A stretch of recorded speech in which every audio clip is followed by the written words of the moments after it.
What we have seen transpire in Los Angeles, California in recent days is shameful. Left-wing radicals waving foreign flags viciously attacked ICE and Border Patrol agents as well as Los Angeles police officers. These criminals injured police, threw rocks at police cars and officers, burned vehicles, shut down freeways, and lobbed Molotov cocktails, all because the Trump administration was removing violent criminal illegal aliens from the city. These attacks were aimed not just at law enforcement, but at American culture and society itself. Rioters burned American flags, chanted "Death to ICE," and spray-painted anti-American slogans on buildings. But President Trump will never allow mob rule to prevail in America. The most basic duty of government is to preserve law and order, and this administration embraces that sacred responsibility. Democrats like Governor Gavin Newsom and Mayor Karen Bass shamefully failed to meet their sworn obligations to their citizens. They didn't have the courage to do the right thing and protect law-abiding Californians from rioters. That's why President Trump deployed the National Guard and mobilized Marines to end the chaos and restore law and order. The mob violence is being stomped out. The criminals responsible will be swiftly brought to justice, and the Trump administration's operations to arrest illegal aliens are continuing unabated.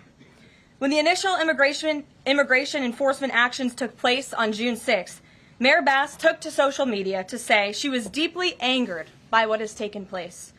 Mayor Bass then embarked on one of the most outrageous campaign of lies this country has ever seen from an elected official, blaming President Trump and brave law enforcement officers for the violence.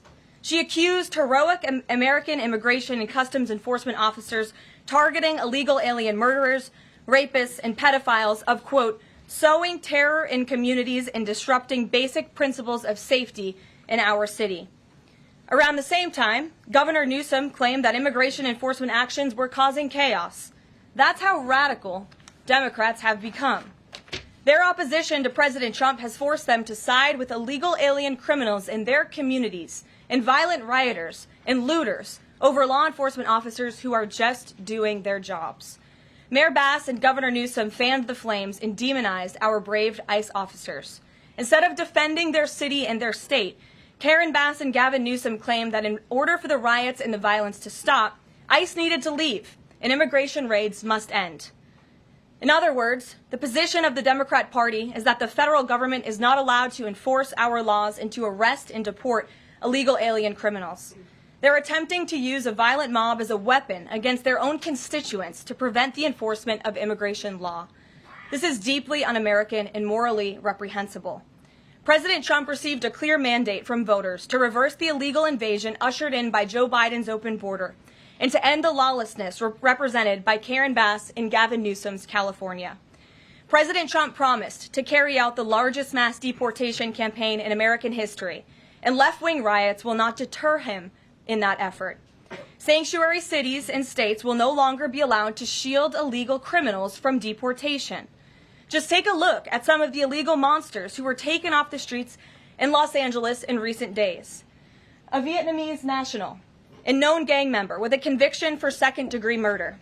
A Mexican national with convictions for child molestation who was armed with a dangerous weapon and had previous arrests for robbery and domestic violence. A Filipino national with convictions of rape, assault, burglary, and theft.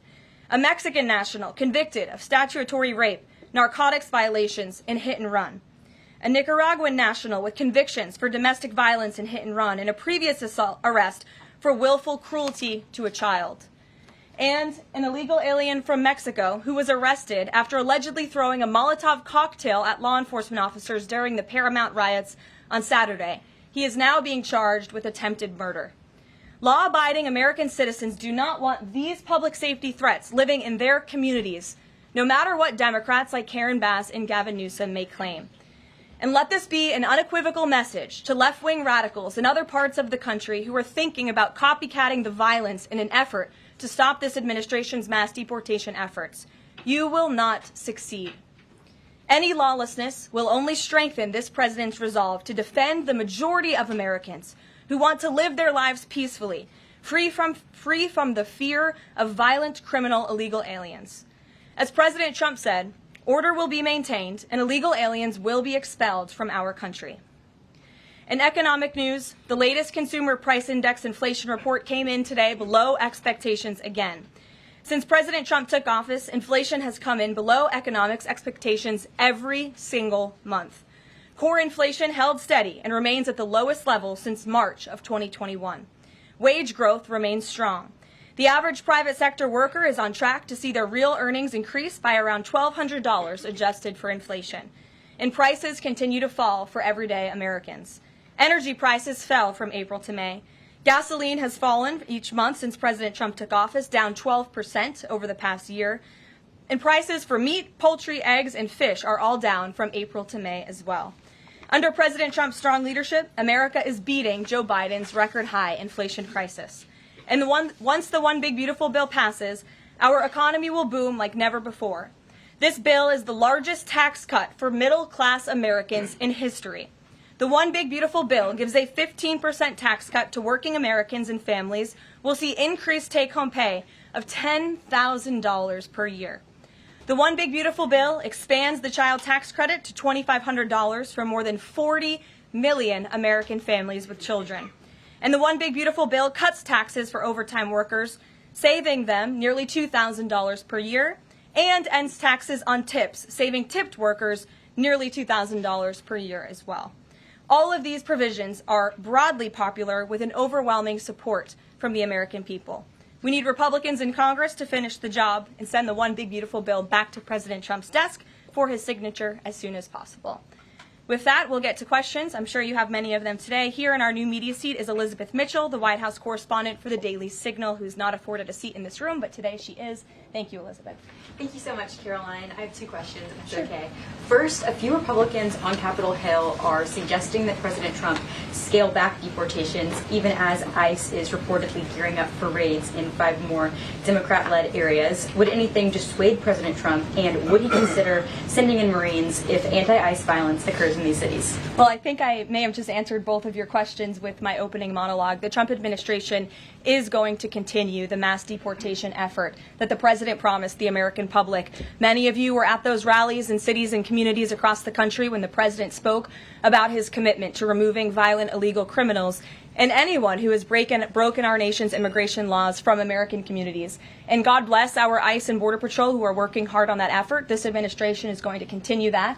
And it's part of the reason we do need the One Big Beautiful Bill to pass as well, may I add, because the bill provides funding to hire more ICE agents and Border Patrol agents, more personnel on the ground to conduct this important public safety work. Thank you. And on another topic, President Trump has indicated that aides to former President Biden who used the auto pen to sign major orders and pardons should be investigated for potential crimes. Does he think that Biden allowing, or at least being negligently unaware of this activity, was an impeachable offense? I haven't heard the president address whether it's an impeachable offense, but it could perhaps be a criminal offense, especially on behalf of staffers who may have been utilizing the president's signature without his authority or consent. I understand that Republicans on the Hill are moving in the right direction to call attention to this and to bring in some former White House staffers who clearly knew more than they ever shared and never addressed with the American public. And so we look forward to seeing where this investigation continues, and I know the Department of Justice is also looking into the matter as well. Alex, good to see you today. Good to see you, Caroline. Thank you. You mentioned foreign flags being blown during these protests. There are protest activities being organized for this weekend. Part of it are Democrats saying they want to reclaim the American flag. It's also being titled No King's Day. Does the president see himself as a king, and does the White House expect to see American flags being flown during these protests this weekend? The president views himself as the president of the United States of America. This is a constitutional republic, and we want to see all of our citizens be proud of the country in which they are given the privilege and the blessing to live. And I think that those images of foreign flags being waved with, by illegal criminals and by violent rioters in the face of cars blowing up and of flames in the city. I have photos of that here to show you. With this violence and destruction that occurred, is an image that Governor Gavin Newsom owns. This is his city, and President Trump saw these images, and he said that is not going to be accepted or tolerated, and hence why he deployed the National Guard and United States Marines who have helped to quell that violence. If I can ask another. Sure. If the president does end up deploying any National Guard members, perhaps Marines, to blue states, would he be in contact with the governors prior to this? Would it be necessary? Well, President Trump was in contact with Governor Gavin Newsom despite some of the claims he's made in the last couple of days. The president called the governor on Friday evening and told him to let law enforcement in California do their jobs. And the Los Angeles Police Department, by the way, are fantastic people. They are trying to do the work that they've so bravely signed up to do, to enforce the law. But they have been kneecapped by incompetent Democrat policies and Democrat politicians who do not allow that their local law enforcement to correspond and coordinate with federal immigration authorities. And so President gave Gavin Newsom a warning and said, get it together. 24 hours later, we saw more images like this. We heard about Border Patrol agents who were being the target of rocks. These illegal criminals were throwing rocks at our Border Patrol and ICE agents, and so the president made the decision to federalize California's National Guard. Stephanie. Thank you. Two questions on the China trade deal, if I may. Sure. First, will the president formally sign the trade deal, and if so, when? Secretary Lutnick sort of alluded to the fact that it might be in a couple of days, but I'm curious if you have anything more specific to read out. Sure. I do have more specifics for you. I spoke to the president about this. He spoke to his trade team, who did a fantastic job negotiating this on behalf of the United States and meeting with their Chinese counterparts. The president is talking to them about the details of it now. But what the president heard, he liked. China has agreed to open their markets to the United States separately of this deal. And when it comes to this deal, we're going back to the terms that were agreed upon in Geneva for the release of some of those critical minerals and the magnets from China to the United States. And we have agreed to fully comply with the Geneva Agreement as well. So the president is reviewing the details of that with his trade team now, and you'll hear more from him, I'm sure. And then the second question, on tariffs, Secretary Lutnick suggested that the tariffs would remain unchanged with China. I'm wondering if there's any room for them to negotiate even lower, or if this is the floor. I won't get ahead of any further negotiations. We're in a great place right now, and I would add that this is the result of a lot of hard work from the president and his team, and the president has a good and respectful relationship with President Xi, and as you know, they had a direct conversation which led to this success that the president announced on Truth Social this morning. JJ. On North Korea, has the president tried to resume dialogue with Kim Jong-un? There's some reporting that the president sent a letter and tried to give it to Kim Jong-un through some North Korean diplomats through the UN, and they declined to take it and send it to Kim Jong-un. The president remains receptive to correspondence with Kim Jong-un, and he'd like to see the progress that was made at that summit in Singapore, which I know you covered in 2018 during his first term. As for specific correspondence, I'll leave that to the president to answer. Sure. Good afternoon. Yeah, thanks. Back to the trade deal negotiations with China. Jimmy Lai, as you know, is a pro-democracy advocate, Catholic, sitting in solitary confinement in Hong Kong as we speak. His family believes he may be close to death. Did his name come up, Jimmy Lai's name come up in these negotiations with China? Not to my knowledge. I understand the negotiations were very much focused on our trade and economic relationship with China. Does the president believe he can free Jimmy Lai from prison? I'll check with the president. It's certainly an important issue, and I'll get back to you. Thanks, Karoline. The president said yesterday that paid insurrectionists were behind or involved in the protests in Los Angeles. Does the White House have any more details about who they believe is paying these protesters? The president spoke about this last night when he returned from Fort Bragg, because frankly the president has a lot of common sense. And if you look at some of the imagery that we have received from the Department of Homeland Security and ICE and law enforcement who are on the ground, you will see boxes and boxes of very professionalized masks and rioting equipment being dropped off for these protesters. So it's a good question the president is raising, and one we are looking into, about who is funding these insurrectionists and these rioters and these protesters and these illegal criminals. And I have updates for you on the numbers, by the way. Since June 6th, there have been 330 illegal aliens that have been arrested as part of these riots in Los Angeles. 113 of those illegal aliens had prior criminal convictions. And overall, and this includes arrests of American citizens, there's been 157 people arrested for assault and obstruction-related charges, including the attempted murder of a police officer with a Molotov cocktail. So who is funding these illegal aliens who are coming in with this very professional riot gear? It's a question everyone in this room who cares about truth should be asking. And we encourage your help in trying to get to the bottom of that question. Indina. Thank you, Karoline. About Elon Musk, he issued an apology this morning. Has the president accepted the apology, or does he think it's too little too late? The president acknowledged the statement that Elon put out this morning, and he is appreciative of it, and we are continuing to focus on the business of the American people. And has the administration started a review of Musk's government contracts, something that the president said he's considering? What do you mean by that? Has the administration started a review of the contracts that Musk and his companies currently have? No efforts have been made on that front, as far as I'm aware. And just one more, if I may, on just everything sort of we've seen so far with the president's response to the LA protests. There is criticism that seems to suggest that the president responded the way he did because it was a deliberate, calculated attempt to sort of shift focus away from his feud with Musk. How would you respond to that? The president responded to the LA riots, condemning the violence to from Musk.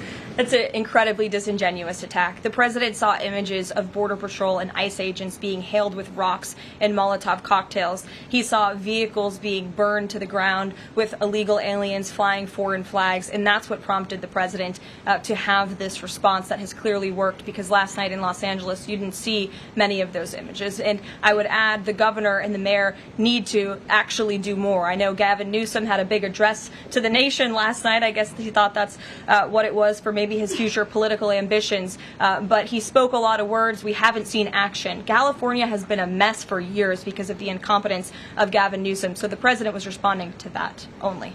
Caitlin. Caroline, 2 questions for you. Sure. Over the weekend, Secretary Noem sent a memo to the Pentagon asking Secretary Hegseth to have and direct the military that's on the ground in LA to arrest and detain what she said were lawbreakers.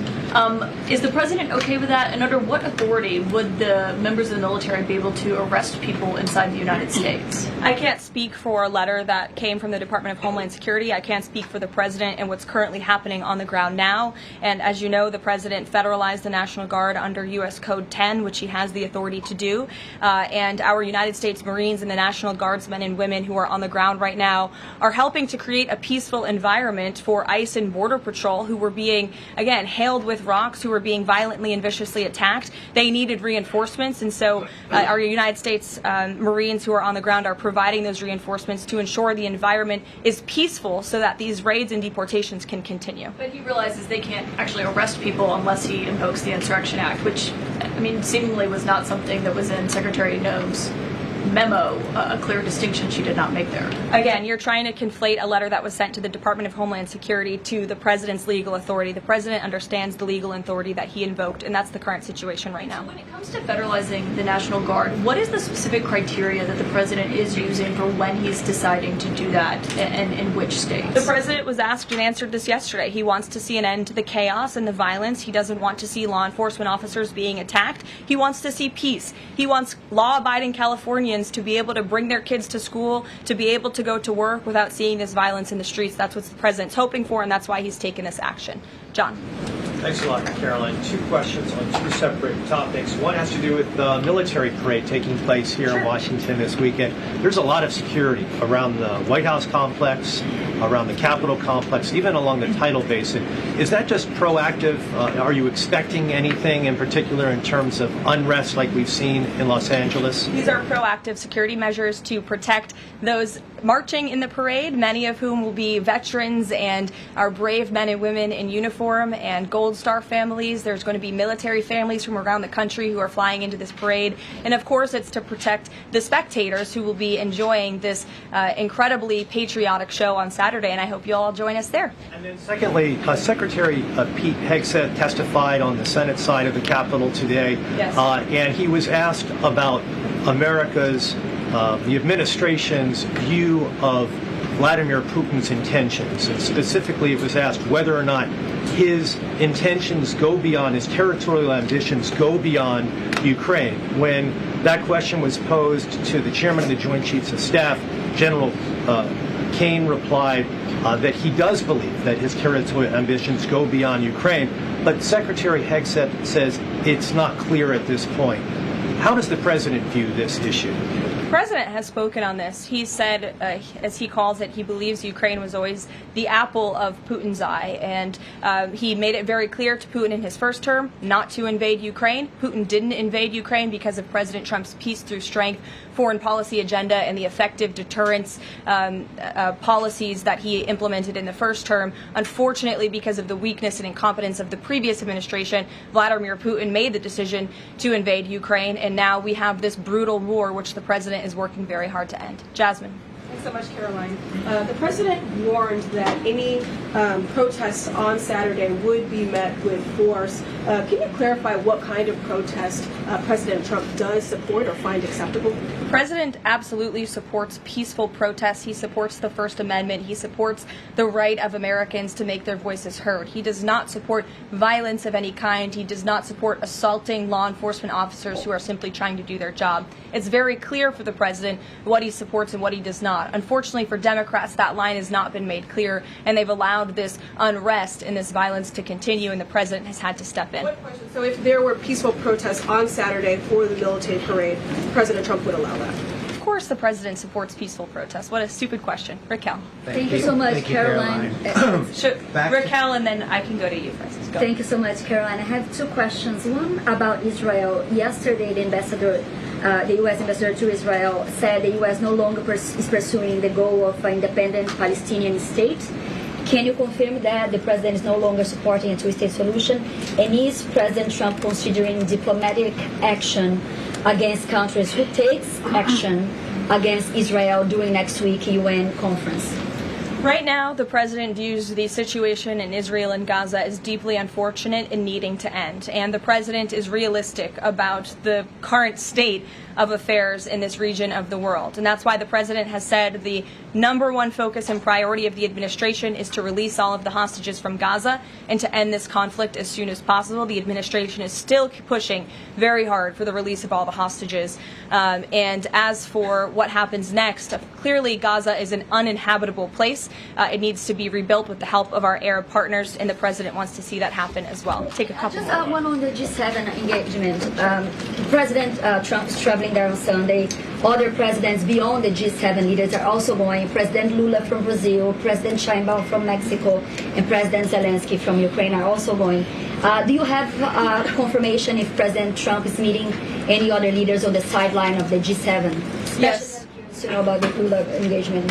I can confirm there will be quite a few bilateral meetings between the president and other foreign leaders. The White House is still working very hard to finalize that schedule, and we will provide that for you as soon as we have it. Great. Thanks, Caroline. Just back to the China trade deal, can you talk about the status of the export controls that the U.S. imposed? Are those no longer being imposed? We are fully complying with the Geneva Agreement. Go ahead. Sure. Thanks, Caroline. One foreign question for you and one domestic. The foreign, the president, of course, has said he would lift sanctions on Syria. Is there an executive order coming along soon to go do that? And is the president planning to try to get involved in any kind of a peace agreement between Israel and Syria that would disengage those two? To the best of my knowledge, the Treasury Department took action after the president made that announcement in Saudi Arabia. Okay. And then on the domestic side, you were just asked about the First Amendment rights issues. In the president's comments yesterday, though, he just said protesters would be strongly dealt with. In your list before, you referred to insurrectionists, rioters, and protesters together. Obviously, they're quite different from your earlier answer. I'm struck by the fact that the president has not at any point said the most important thing here is to protect the First Amendment rights of peaceful protesters. So I'm wondering, where in his hierarchy of interests does he place that? Is the First Amendment protection the most important? Is stopping violence most important? Why is he not out saying all peaceful protesters will be protected? I think two things can be important at the same time. And the president, as I just answered, supports the right of Americans to peacefully protest. He supports the First Amendment. But that is not the majority of the behavior that we have seen taking place in Los Angeles. We have seen mobs of violent rioters and agitators assaulting law enforcement officers, assaulting our federal immigration authorities. And we have seen, as I said, this goes back to what this administration is trying to do and accomplish, and that's enforcing law and order in our nation's communities. And it's removing public safety threats from communities in Los Angeles. You're saying the majority have not been peaceful, the majority have been violent. I just read for you the arrest numbers. We've arrested nearly 400 illegal aliens alone, just illegal aliens who have been arrested in these riots since June 6th, since they began. Thousands of people on the streets. Yeah, and we've had hundreds of people who have assaulted law enforcement officers. Are you saying that that's that's appropriate behavior? No, Are you no, saying I'm not that saying the that at all. president I'm should just take trying to action? figure out- The Democrat governor and the Democrat mayor of Los Angeles have failed their citizens. And the majority of Americans, the majority of Californians, do not want to see law enforcement officers being assaulted in the streets. And thankfully, the president took action and stepped in to protect our federal law enforcement agents, to protect federal buildings, to protect the federal mission of deporting illegal criminals off of our streets. And that mission will continue every day as far as we're concerned. Thank you, guys.